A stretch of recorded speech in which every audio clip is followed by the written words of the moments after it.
ناظرین کو سید عامر حنیف کا سلام۔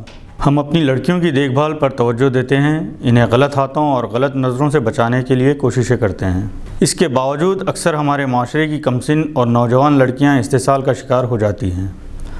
مگر آپ کو جان کر حیرت بھی ہوگی اور افسوس بھی کہ ہمارے کمسن اور نوجوان لڑکے بھی خواتین کے ذریعے استحصال کا شکار ہو رہے ہیں۔ 99% واقعات منظر عام پر نہیں آتے کیونکہ خود بچے یہ بات ظاہر نہیں کر پاتے۔ دوسرے، ہمارے ذہن اس جانب جاتا ہی نہیں کہ جن خواتین پر ہم بھروسہ کرتے ہیں وہ بھی کبھی ہمارے لڑکوں پر ڈاکہ ڈال سکتی ہیں۔ حالیہ عرصے کے دوران ایسے کئی واقعات منظر عام پر آ چکے ہیں۔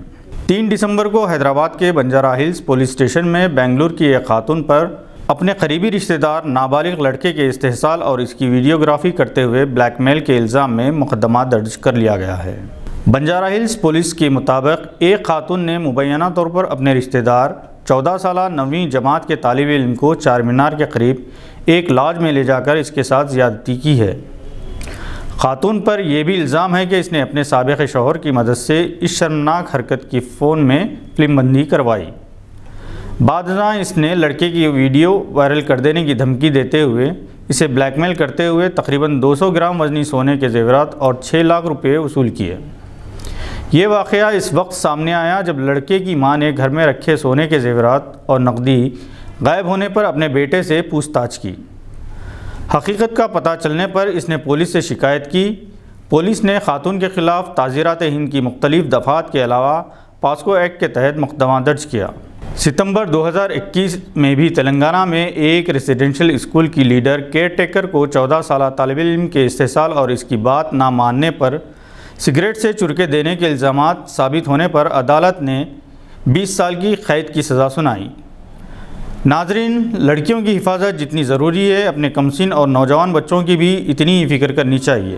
اس کا کون کیسے استحصال کرتا ہے اس کا آپ تصور نہیں کر سکتے۔ اپنے بچوں کی حفاظت کیجیے۔ جو خواتین آپ کے بچوں کے ساتھ غیر ضروری ہمدردی، لاڑ پیار جتاتی ہیں ان سے چوکنا رہیے۔ بیرسٹر اسد الدین اویسی نے آج لوک سبھا میں سوال اٹھاتے ہوئے حکومت سے جواب طلب کیا کہ آیا اومیکرون ویریئنٹ سے نمٹنے کے لیے حکومت نے کیا اقدامات کیے ہیں۔ انہوں نے کہا کہ جن لوگوں کو ویکسین کے 2 ڈوز دیے جا چکے ہیں انہیں بوسٹر کب دیا جائے گا۔ انہوں نے کہا کہ کرناٹک میں 2 افراد میں اومیکرون پایا گیا، انہیں بھی ویکسین کے ڈوز دیے جا چکے تھے، انہیں بوسٹر دیا گیا تھا یا نہیں۔ چھوٹے بچوں کے لیے ویکسین کے کیا انتظامات کیے گئے ہیں اور سرجیکل ایکوپمنٹ کب دیے جائیں گے اور ٹی بی کینسر سے ہونے والے ڈیتھس کی روک تھام کے لیے کیا اقدامات کیے گئے ہیں۔ اویسی نے کہا کہ اگر حکومت کووڈ کے سیکنڈ ویو کے دوران چوکس رہتی تو اتنے ڈیتھس نہیں ہوتے۔ اسی دوران مرکزی وزیر صحت نے لوک سبھا میں بتایا کہ اومیکرون کے متاثرین کا تناسب ہندوستان میں بہت کم ہے اور اس میں وہ شدت بھی نہیں ہوگی۔ تلنگانہ میں اومیکرون کے اندیشوں کے تحت سخت اقدامات کیے جا رہے ہیں۔ چہرے پر ماسک نہ لگانے پر 1000 تا 1200 روپے جرمانہ عائد کیا جا رہا ہے۔ وراٹ کوہلی نیوزی لینڈ کے خلاف دوسرے ٹیسٹ میں واپس آئے مگر 0 پر آؤٹ ہو کر واپس چلے گئے اور پجارا نے بھی ان کی تقلید کی۔ مینک اگروال نے اپنی سنچری ضرور مکمل کی۔ شبھمان گل نے بہترین بیٹنگ کی اور 44 رن بنائے۔ پہلے ٹیسٹ میں دھوم مچانے والے شریاس ایئر نے بھی 18 رن بنا کر آؤٹ ہو گئے۔ نیوزی لینڈ کے اعجاز پٹیل کے لیے آج ایک یادگار دن تھا جب انہوں نے نہ صرف کوہلی کو آؤٹ کیا بلکہ 4 وکٹس حاصل کیے۔ 33 سالہ اعجاز پٹیل 25 برس پہلے اپنے ماں باپ کے ساتھ نیوزی لینڈ منتقل ہو گئے تھے۔ وہ ٹیم کے ایک اہم کھلاڑی ہیں۔ پاکستان اور بنگلہ دیش کے درمیان دوسرے ٹیسٹ 4 دسمبر کو ہوگا۔ پاکستان سیریز میں ایک ٹیسٹ جیت کر آگے ہیں۔ سابق ٹیسٹ کرکٹر گوتم گمبھیر جو اب بی جے پی کے ایم پی ہیں، ایک اخبار کے ہاکر محمد وسیم کے فین بن چکے ہیں جو east Delhi premier league EDPL کے لیے سلیکٹ ہوئے ہیں اور انہوں نے 140 کلومیٹر کی رفتار سے بالنگ کرتے ہوئے سلیکٹرز کو حیران کر دیا۔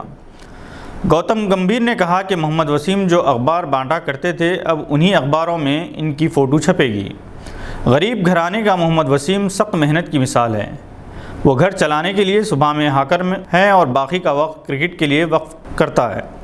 اس کا بھائی اس کی شوق کی تکمیل کے لیے محنت کرتا ہے۔ محمد وسیم کو EDPL کے عہدیداروں نے کرکٹ کٹ فراہم کیا ہے۔ امید کی جا رہی کہ بہت جلد نیشنل لیول پر ایک فاسٹ بالر کے طور پر وہ ابھرے گا۔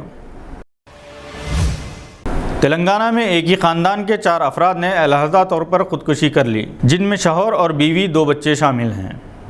یہ دل دہلا دینے والا واقعہ حیدرآباد اور سنگاریڈی میں پیش آیا۔ سنگاریڈی کے گارلا پلی گاؤں سے تعلق رکھنے والا سافٹ ویئر انجینئر چندرکانت اپنی بیوی لونیا 2 کمسن بچوں کے ساتھ حیدرآباد کے BHEL میں مقیم تھا۔ جمعرات کی رات لاونیا اور چندرکانت کے درمیان کچھ بات پر تھوڑی دیر تک جھگڑا ہوا۔ اس کے ساتھ ہی لاونیا اپنے دونوں بچوں کو لے کر مائکا چلی گئی۔ چندرکانت نے بیوی اور بچوں کے گھر سے باہر جانے کے بعد گھر میں پھانسی لگا کر خودکشی کر لی۔ تاہم لونیا نے اپنے پڑوسی سے فون پر ربط پیدا کرتے ہوئے شوہر کی خیر خیریت دریافت کی، جس پر اس کے پڑوسی نے چندرکانت کو آواز دی، لیکن گھر میں کوئی آواز نہیں آئی۔ پڑوسی مکان کی کھڑکی کھول کر دیکھا تو چندرکانت فین سے لٹک رہا تھا۔ فوری اس نے لونیا کو اس کے شوہر کی پھانسی لینے کی اطلاع دی۔ شوہر کی خودکشی کی اطلاع سن کر پریشان لونیا نے اپنے دونوں بچوں کو اندول کے بڑے تالاب میں پھینک دیا اور وہ خود بھی تالاب میں کود گئی۔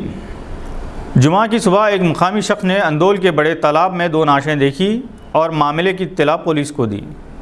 پولیس تالاب پر پہنچی تو پانی پر تیرتی ماں اور 2 بچوں کی نعشیں نکالیں۔ اس کے بعد پولیس نے ان کے رشتہ داروں کو اطلاع دی۔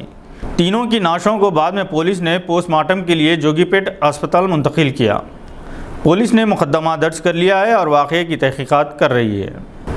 آج کے بلیٹن میں بس اتنا ہی۔ امید ہے کہ آپ نے ہمارے چینل کو سبسکرائب کر لیا ہوگا۔ بہت آسان ہے، انگلی کی ایک جنبش سے ہماری ویڈیوز آپ تک جلد سے جلد پہنچ جائے گی۔ بیل آئیکن دبانا نہ بھولیں۔